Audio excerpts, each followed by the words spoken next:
Mga karag-karag, welcome back to my vlog. Isang magandang gabi sa inyong lahat mula dito sa Lasak City. At ito na nga mga latest kaganapan ngayon na pinag-uusapan at pinagchichismisan ng mga active na mga chismosa at mga chismosa sa social media. Itong laban ni Anyet. Nagkayuring na sila. Nitong si Anyet.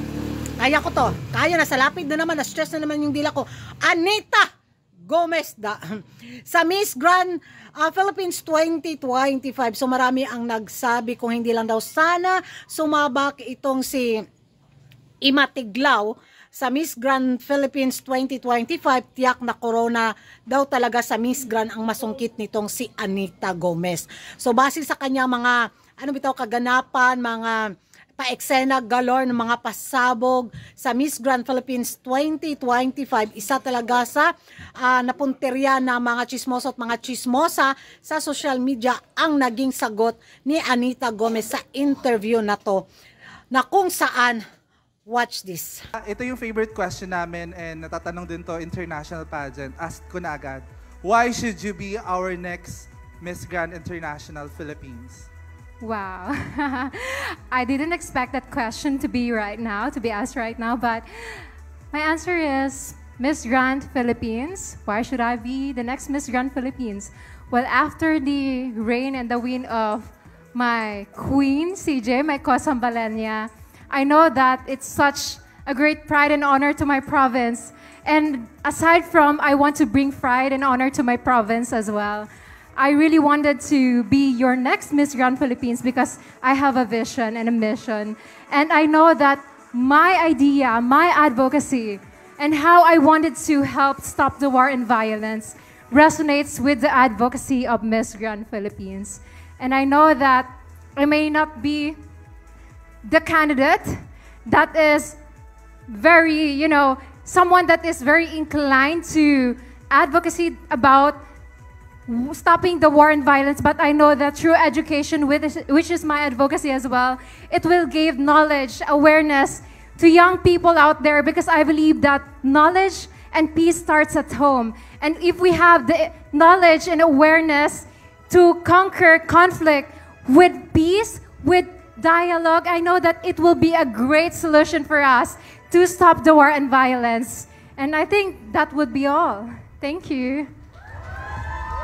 Yan ang mga karag-karag, narinig at napanood na ninyo. So marami ang nadismaya sa kanyang naging sagot, mga karag-karag. Masyado daw mahaba at marami daw paikot-ikot galore ba. Kung direct to the point na lang daw sana si Anita, hindi daw siya magsa-struggle. So alam naman natin sa Miss Grand International pageant na memoryado mo na talaga yung pa-speech mo.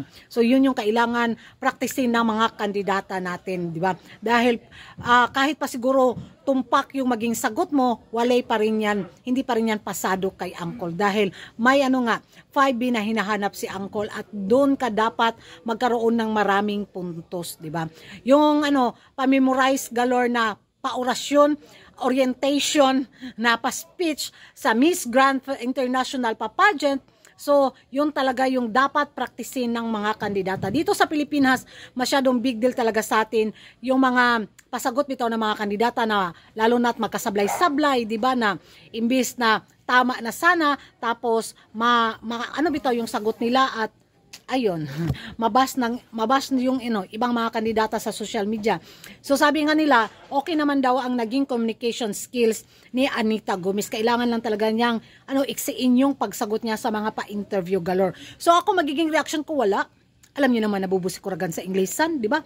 Limited edition lang yung English vocabulary ko, kaya ibigay ko sa inyo yung comment section kung ano yung magiging reaction nyo sa naging sagot ni Anita Gomez. Sa tingin nyo, mga karag-karag, kung hindi sumali si Ima Tiglao, siya na kaya ang koronahan bilang Miss Grand Philippines 2025 base sa kanyang mga pasabog, sa kanyang katawan, sa kanyang beauty din. Ay nako, ewan ko sa inyo, mag-ingay tayo sa comment section. Kung hindi ka pa nakapag-subscribe sa YouTube channel ko, don't forget to like and subscribe ko, karag and hit the notification bell para updated kayo sa mga latest kaganapan sa mundo ng beauty pageant. Si Anita Gomez talaga, nasundan ko siya at nung lumaban siya sa Miss Earth Philippines, doon talaga ako nabigani sa kanyang baywang ba, na ang liit. Nahiya yung bilbil ko. Diha na mo mga karag-karag. And thank you for watching.